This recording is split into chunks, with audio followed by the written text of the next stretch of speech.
Three more Tigers enter the transfer portal. So, what's the impact and how does LSU replace them? We're talking about it. Locked on LSU. Let's go.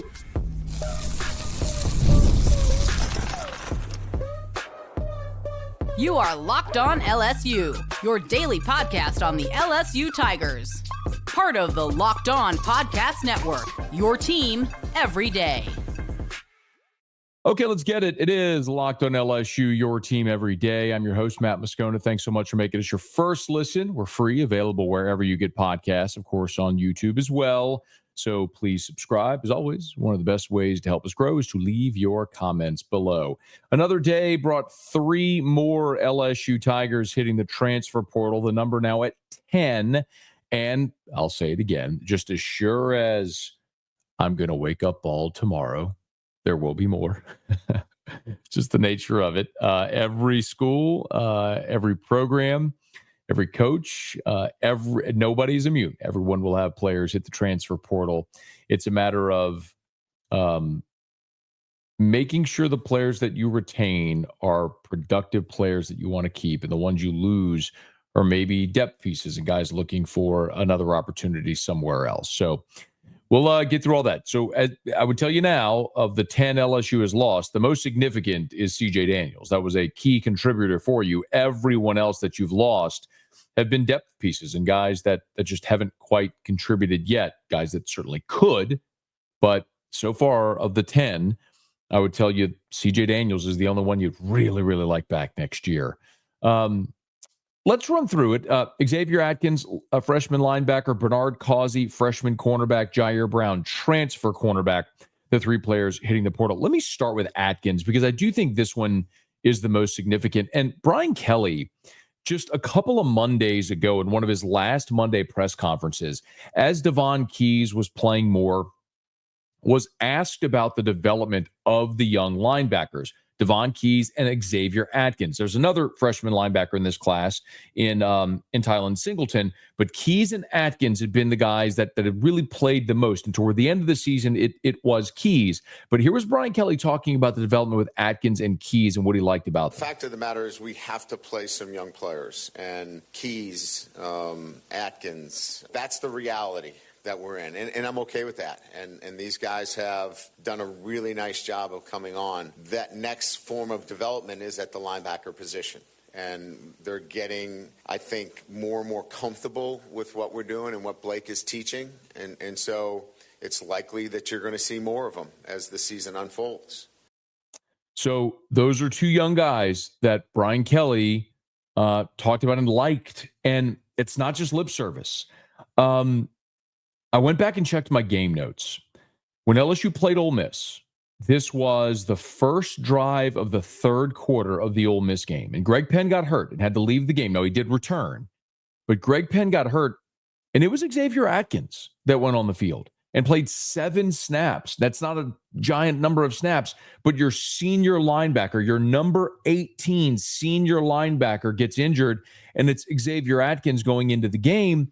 And after the Alabama game, however, we didn't see Xavier Atkins play again. And that was very telling. So first of all, let me give you a little bit of bio on Xavier Atkins, then I'll get to what I think happened.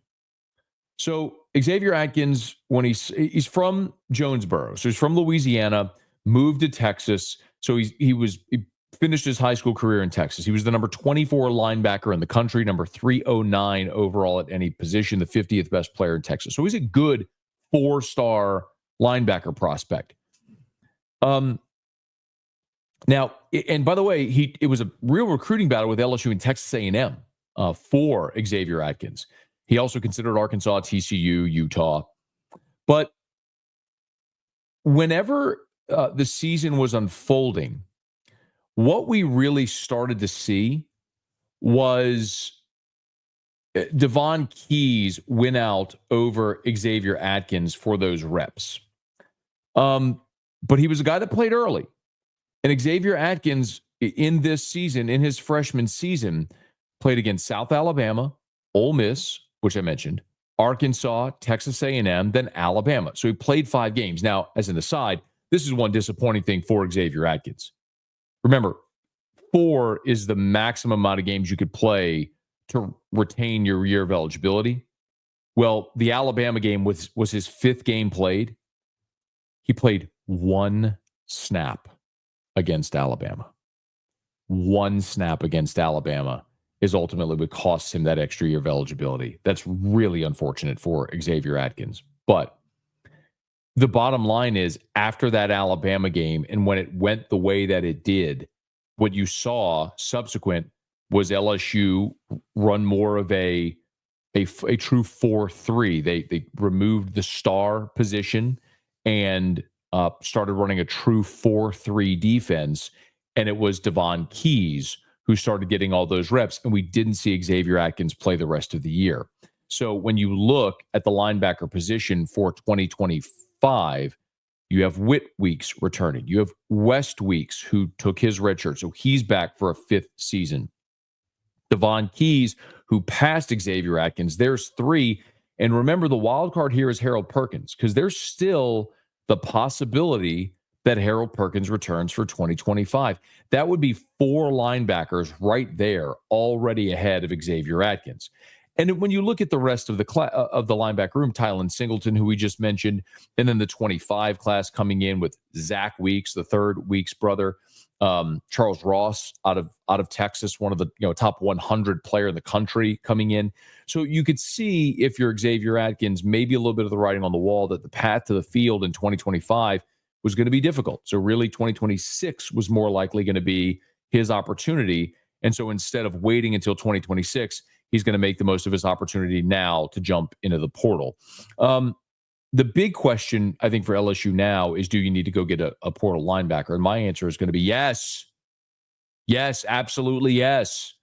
Yes, yes, yes. If you ask me the question with respect to LSU's roster in 25, do you need a fill in the blank? My answer is going to be yes. The transfer portal is there to be used as a tool. In some instances to get plug and play starters, in some instances to build depth. You have to go into the portal to sign a quarterback. You have to go into the portal, certainly, to get help at safety, at defensive tackle, at defensive end, at tight end.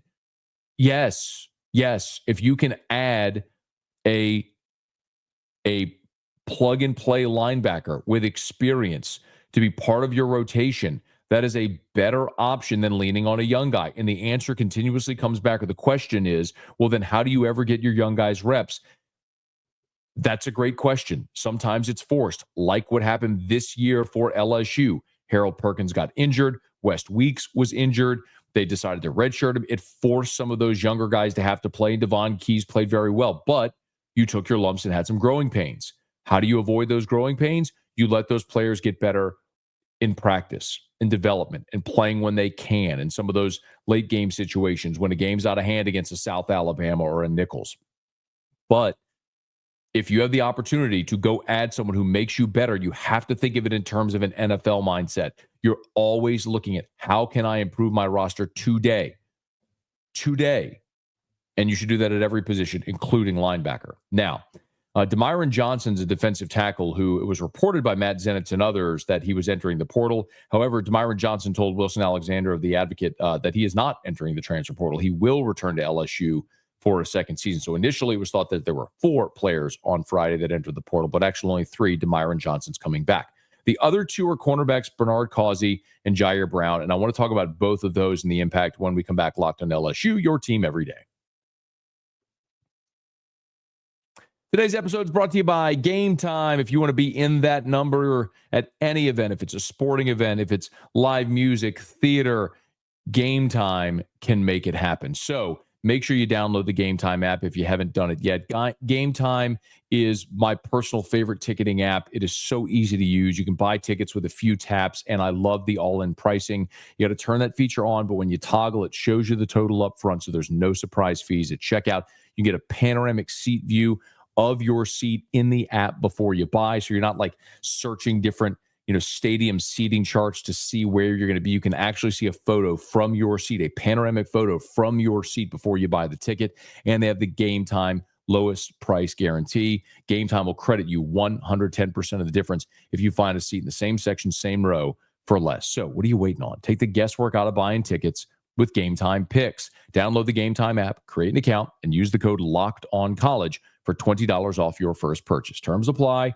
Again, create an account and redeem with the code LOCKEDONCOLLEGE for $20 off. Download Game Time today. What time is it? It's game time. We're also brought to you today by FanDuel. Get ready to tackle the NFL action with FanDuel, America's #1 sportsbook, because right now, new customers can bet $5 and get $150 in bonus bets if you win. The FanDuel Sportsbook app gives you everything you need to place live bets on the NFL all in one place. So when you get a hunch in the middle of the game, you can check out the latest stats, view live play-by-play, and so much more on the same page where you place your bets. Just visit FanDuel.com to join today. You'll get started with $150 in bonus bets if you win your first $5 bet. That's FanDuel.com. Never waste a hunch and make every moment more with FanDuel, an official sportsbook partner of the NFL. So there were two other players that hit the portal on Friday for LSU, bringing the total to 10. They're Jyaire Brown and Bernard Causey, a couple of cornerbacks. Let me start with Jyaire Brown. A little background on Brown if you're not familiar. So Jyaire Brown is from New Orleans. He transferred during high school. His family moved to Cincinnati, Ohio. So he ended up finishing his high school career in Cincinnati and then went to Ohio State, was with the Buckeyes for 2 years, and then transferred to LSU this season. Now LSU's gone and gotten, since Brian Kelly's been here, there's been 3 Ohio State defensive backs that have transferred to LSU: Seven Banks, J.K. Johnson, and Jyaire Brown. It hasn't really worked out for any of them as of now, and J.K. Johnson's the only one still around. But this year, Jyaire Brown played in just 4 games. He played against Southern Cal in the opener. He played against South Carolina. He played against UCLA. And then he played against South Alabama. Now, I want to remind you, there was a moment where Brian Kelly, after that South Alabama game, and I played it so many times here, so if you're new, you might not have heard it, but Brian Kelly was asked after that South Alabama game about all the rotation, in particular in the secondary. And remember the season as it was playing out. You lose to Southern Cal. You really struggle against the run for a half against Nichols, then your defense is really good in the second half. You go on the road against South Carolina, and your defense really struggled, allowed some big plays in the running game there. And then you were, again, first half against UCLA. It was really a problem. Then you buckled down and you played a great game against South Alabama. But one of the things that was very clear after the opener against USC, where LSU played a whole bunch of veterans in that game, the next month, they effectively just rolled guys in and out. Brian Kelly acknowledged it. I mean, there was that South Alabama game. They rolled 6 different safeties in against South Alabama. They were just playing a ton of guys. And Brian Kelly said after, and I'm paraphrasing, that they're going to take all the game film from the last month and decide who their guys are they can count on, because the time for just rolling guys in is done. And so what they ultimately went with is the lineup where they had Jordan Gilbert and Sage Ryan at safety and Major Burns at the star. And they went with Zy Alexander and Ashton Stamps at corner, and that was your secondary. And at times they were really good this year. Now you had bad safety play, but at times they had moments. But all that context to remind you that Jyaire Brown didn't play after the South Alabama game. So he played those 4 games: USC, South Carolina, UCLA, South Alabama. After South Alabama, going into the bye before the Ole Miss game, he never played again. Not even on special teams. They didn't step foot on the field. And Brown's a guy whose career is kind of rolling in the wrong direction. As a freshman at Ohio State in 2022, he played in 10 games with a start. And then in 2023, he played in just 4 games. And then now in 2024 with LSU, he played in 4 of the first 5 and didn't play in any of the next 7. So sometimes the writing is on the wall there. And so when you look at LSU, and if you're Jyaire Brown, who you've been in college now for 3 years, and you've got 2 years of eligibility remaining, and you've got to go now and find where that place is going to be, where you're going to have an opportunity to get on the field, you have a shorter runway now if you're Jyaire Brown, because next year Ashton Stamps is back. You're bringing in DJ Pickett, and the Tigers are most likely going into the transfer portal. And then PJ Woodland ended up playing in the slot and past you as well. So you have a returning junior in Stamps, a returning sophomore in Woodland, a five-star freshman in Pickett coming in, who's likely a plug-and-play day one starter, and you're going into the portal, Jyaire Brown can look around and go, okay, my path to the field isn't here, and I only have 2 years left. I got to go somewhere where I can play, get on the field, start putting film out. I get Jyaire Brown leaving. That makes a lot of sense. He was a guy that LSU added this year thinking, okay, you whiffed in the portal on all those guys 2 seasons ago, the Denver Harris, Deuce Chestnut year. You had to go back into the portal to see if you could get some quality depth and experience, and you didn't find it with those guys. It ended up being Stamps and Zy Alexander and PJ Woodland stepping up in 2024. Bernard Causey is one that's more disappointing. Bernard Causey's from JFK in New Orleans, and he's a 3-star, and he's a long, rangy guy, but small frame, needs to put on some size. And one of the things that I've theorized is with the expanded rosters now, and the SEC isn't doing that in 2025, by the way. They're holding off on going to 105, from 85 to 105 scholarships.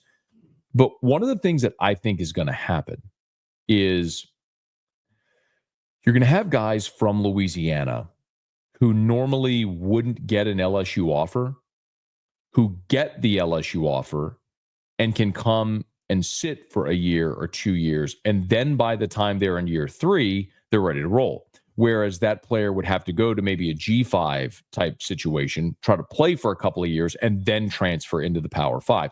There's more than one way to skin a cat. I mean, you could do it that way, where you go G5, play, and then transfer to the Power 5. Or you can go to the Power 5 school and start building and developing within the culture, within that offense or defense, within that weight training program, within the culture of what the coaches are trying to build. And that's atypical now, but Causey's one of those guys that fit that mold. He's a guy that came in who was a 3-star, who has a great frame and could build on the frame, but isn't ready to play yet. But if he were willing to wait another year and develop, then maybe by 2026, it would be his time to be a starter. But it's pretty clear he's not willing to wait. So that's disappointing, because that's a guy that you really would have loved to have seen what he could have developed into at LSU. But listen, you look at the cornerback room in 2025, Ashton Stamps returns, DJ Pickett's coming in. Those are your day one starters. When LSU plays Clemson in the opener in 2025, if it's not Ashton Stamps and DJ Pickett as your starting cornerbacks, I will be floored. PJ Woodland likely is going to be your nickelback. Remember, you've also got Javen Toviano, you've got Michael Turner, you've got Wallace Foster, both who were freshmen this past year, who might develop the same way we were talking about Causey. Turner and Foster are not ready to play, not even close to being ready to play. But those are guys who are from Louisiana, who signed with LSU. They're in the program now for a year. Let's see what they do through 2025, get bigger, stronger, faster. Maybe by 2026, they're pushing for playing time. It's worth keeping an eye on it. So 3 more players enter the portal. That's 10 for the Tigers: Ricky Collins, Landon Ibieta, CJ Daniels, Deshaun Womack, Jordan Allen, Shelton Sampson, Kylan Jackson, Bernard Causey, Jyaire Brown, and Xavier Atkins. And of that group for 2025, the 2025 season, only CJ Daniels is someone that you really expected to have a huge impact. Deshaun Womack could have, certainly. He's a former 5-star, he's played a lot of football over 2 years, but never really consistently cracked the rotation. But Daniels was the contributor that you'd love to have back. But the Tigers will have to get really active in the transfer portal as the portal window officially opens on Monday. We'll be talking about it right here on Locked On LSU. Hey, thanks so much for making us your first listen every day. For your second listen, you can check out Locked On SEC with our guy Chris Gordy, wherever you get podcasts. Just search Locked On SEC. If you are listening on a podcast app, thank you so much. Please subscribe on your favorite podcast app. Rate us, leave a review. If you're on YouTube, smash that like button, subscribe to the channel, hit the bell so you're notified whenever we post a new video. Leave your comments below. Maybe let me know which player entering the transfer portal you're most concerned about losing or most disappointed about losing.